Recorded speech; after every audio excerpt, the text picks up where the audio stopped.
Magkaibang relihiyon. Guys, take time to read this. First time ko pong mag-confess. Di ako masyadong marunong magkwento eh. Nakilala kita sa NG noon. That was January 30, 2018. Usapan, kwentuhan hanggang sa nagbigayan tayo ng Facebook names. After nun, chinat mo ko, nag-hi ka at sumagot naman ako. Fast forward. Yes, nanligaw siya sa akin. 1 week pa lang kami nag-uusap pero parang kilala na namin ang isa't isa. Parang matagal na kaming magkakilala. Sobrang sweet niya, nahiya na nga yung asukal sa tamis niya eh. Char. So ako naman, di na nagpa-bebe, sinagot ko siya dated February 17. Bilis no? Tapos nun, naging kami na, in-stalk ko siya. May nakita ko sa profile niya. Organization yun. Siyempre ako, di ko alam, tinanong ko siya kung ano yun. Sabi niya, website. Then I opened it. Lumabas dun yung relihiyon niya. Tinanong kita, di ka pala Katoliko? Sabi mo, hindi dahil isa akong. Sumagot ako na okay. Wala akong alam eh. Sa totoo lang, di familiar sa akin yung religion na yan. Binasa ko yung mga nakasulat doon na mga topics. After a few days, nalaman ko yung pinsan ko na isa din pala kagaya mo. Same kayong relihiyon. Curious ako, so nagtanong ako sa pinsan ko kung ano yung pinagkaiba ng Katoliko at sa relihiyon nila. Nalaman ko ang lahat. Sinabi ko sa pinsan ko na may boyfriend kasi akong karelihiyon mo eh. Nagulat yung pinsan ko sa sinabi ko.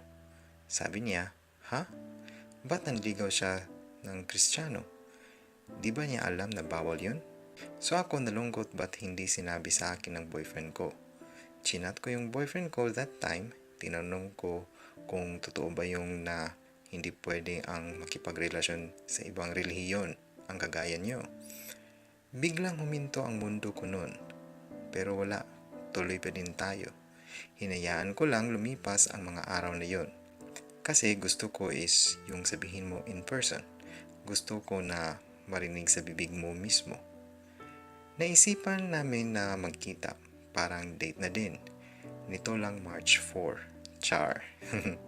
Tas ayun na, nga we finally met somewhere in Bacoor. Nung araw na yon, sobrang saya, parang gusto kong ihinto muna yung oras.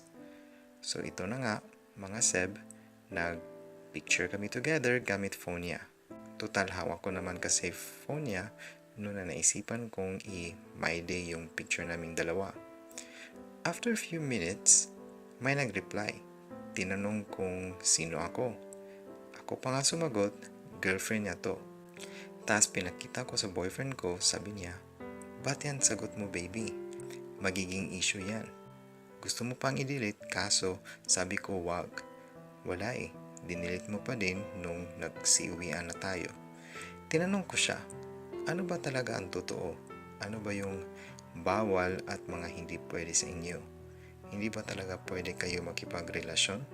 Sumagot siya, oo baby. Hindi pwede makipagrelasyon ang isang kagaya namin sa ibang relihiyon. Grabe nalungkot ako bigla sa sinabi niya na yun. Pinilit kong ngumiti kahit ang hirap. Tas biglang sinabi niya na sa Bible yun, Diyos ko. So pinahanap ko sa kanya kasi may app pala sila na ganun na pwedeng i-download. Tapos yun, in-explain niya yung teksto na yun. Tinanong ko siya, ba't mo ko niligawan kung alam mo naman palang hindi pwede? Paano ako nito? Wala. Gumiti lang siya at sinabi niya, gusto kasi kita. Fast forward. Nung gabing yun, humingi siyang favor.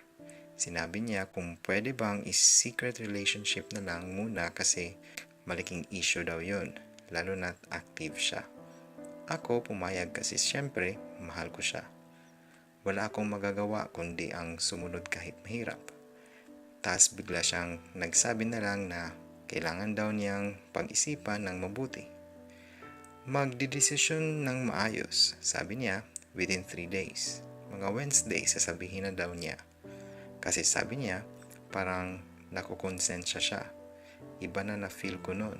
Pero syempre, ayoko munang maging sad kasi mahal ko siya at alam kong mahal din niya ako. March 6, ang saya pa namin sobra. Kilig na kilig sa chat. Napag-usapan pa nga ang mga future eh. So eto, sa kagabi, may pulong sila. Hinintay ko siya till 9 p.m. May message ako sa kanya pero sinin niya lang ako. Nag-online siyang 9:45.